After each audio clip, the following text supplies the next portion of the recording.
When we use the word modern to describe something, it's usually a positive. We're very appreciative and even a little smug about the miracles of modern science, modern technology, and even the superiority of modern viewpoints. But what if, in speeding towards a new and ever better future, we've left some important truths about ourselves behind? One of the people who best helps us to explore this problem is Margaret Mead, perhaps the most famous anthropologist in the world. Margaret Mead was born in the USA in 1901, the oldest of 5 children. Her father was a professor of finance and her mother was a sociologist. After studying psychology as an undergraduate, Mead began a PhD in the relatively new field of anthropology. Her supervisor, Franz Boas, was the founder of the discipline in the United States. Unlike earlier anthropologists who'd imagined that civilization was progressing in a linear fashion from barbarism to savagery to civilization, Boas argued that the world was teeming with separate cultures, each with their own unique perspectives, insights, and deficiencies.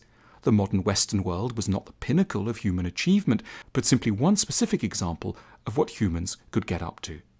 Boas suggested that Mead travel for her fieldwork to Samoa, a few tiny volcanic tropical islands in the center of the Pacific Ocean. Mead was particularly interested in primitive communities because she believed that such isolated cultures could serve as laboratories that would reveal ways of living that the modern world had forgotten about but needed to remember. Starting in 1925 and lasting until the beginning of the Second World War, Mead lived in Samoa in a highly authentic way for long periods.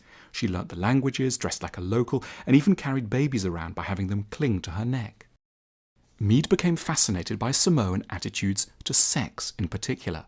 In the book that made her name, Coming of Age in Samoa, published in 1928, Mead described Samoan culture as far more open and comfortable with sex than the modern United States. Little children in Samoa knew all about masturbation and learnt about intercourse and other acts through first-hand observation, but thought of it as no more scandalous or worthy of comment than death or birth. Homosexuality was incidental, but also not a matter of shame, and people's orientations fluctuated naturally throughout their lives, without defining them.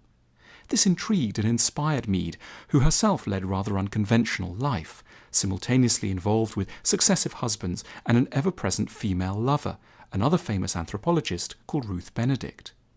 Mead argued that the Samoan approach to sex made adolescence far easier for girls there, because there was little pressure for them to conform to particular kinds of sexuality.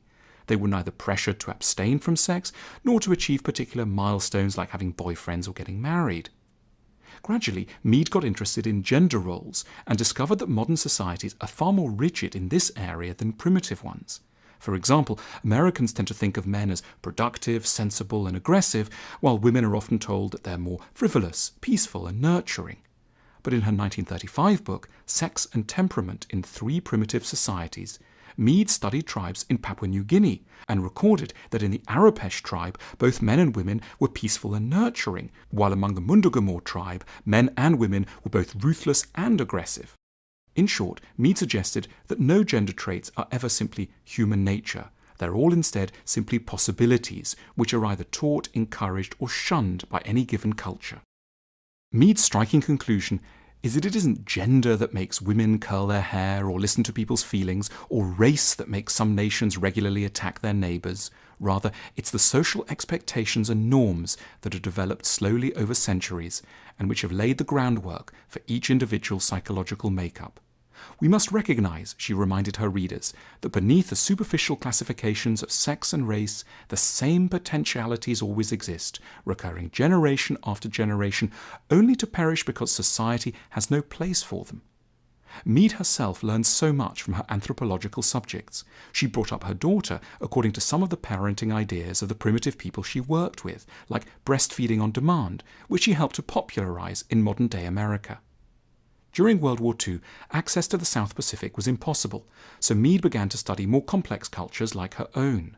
After the war, Mead worked for the US military, studying Russian responses to authority, in order to try to predict what the Soviets might do during the Cold War. She grew increasingly famous, travelling widely, giving lectures and teaching at universities. For 50 years, from 1928 until her death in 1978, she worked on and off for the American Museum of Natural History in New York City as a curator for their special projects. She wrote 20 books in all and was awarded 28 honorary degrees. Mead's work helps us to use the experiences of other nations and people as a storehouse of good ideas. As the traveller who has once been from home is wiser than he who's never left his own doorstep, she suggested, so a knowledge of another culture will always sharpen our ability to scrutinise our own more steadily. In doing so, she suggested, we will always uncover and support undeveloped human potential forgotten in our rush towards modernity. How to Think More Effectively is a book about how to optimize our minds so that they can more regularly and generously produce the sort of insights and ideas we need to fulfill our potential and achieve the contentment we deserve.